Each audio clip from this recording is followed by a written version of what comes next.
Hey everyone, thank you so much for all of your comments and your well wishes for us losing Albie. And I say us because everyone he met, he touched the hearts of.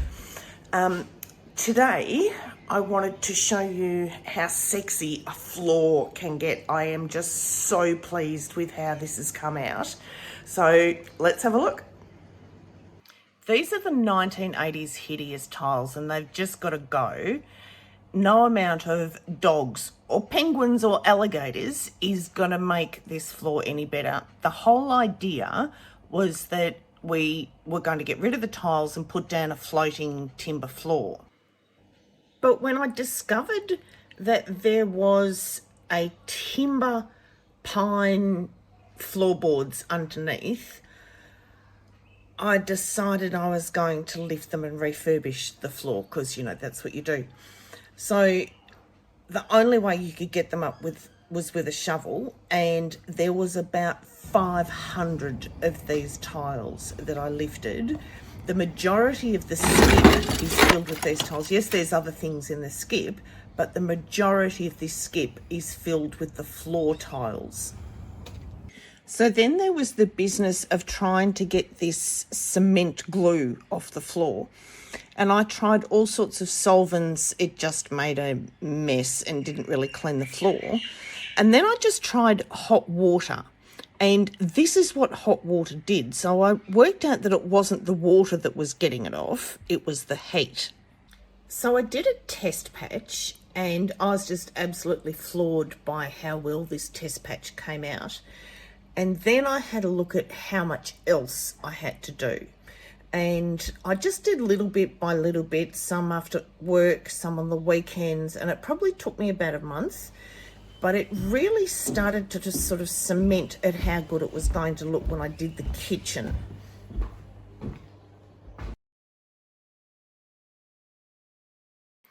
We were still living in this construction zone, and so I hadn't moved the fridge yet. So I had to move the fridge, and what was underneath it was just next level, but I'm going to include it. This is warts and all. Renovation is not pretty like you see on the TV. But then you see the progress that you're making and you throw out bag after bag of this cement that you're scraping off, and you start to actually see that this is going to be a stunning timber floor.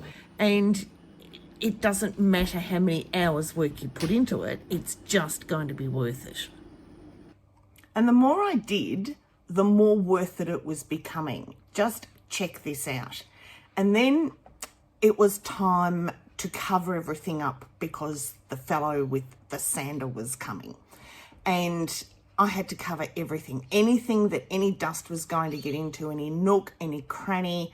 But you know what? Even covering everything up, the dust just got everywhere. And then they came with their machine, and for some reason or another, that's all we got of them sanding the floor. But look, that's just one pass with the sander. And then just look at this. This is just the most spectacular result I could have possibly hoped for.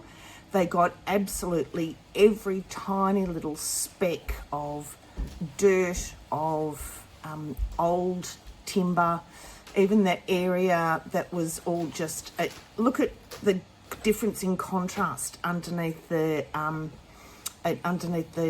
cupboards there.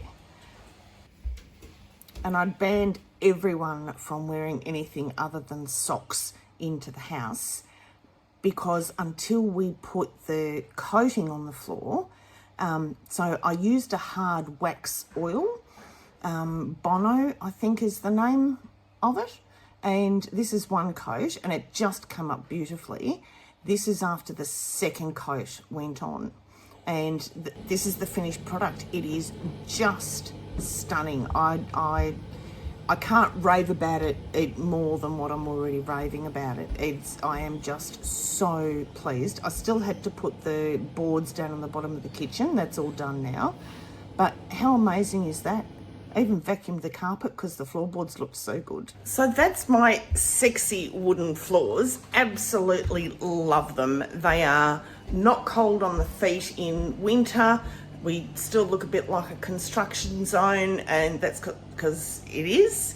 I'm doing some lemon cordial, and I might even do a video about that because it's the easiest and the best.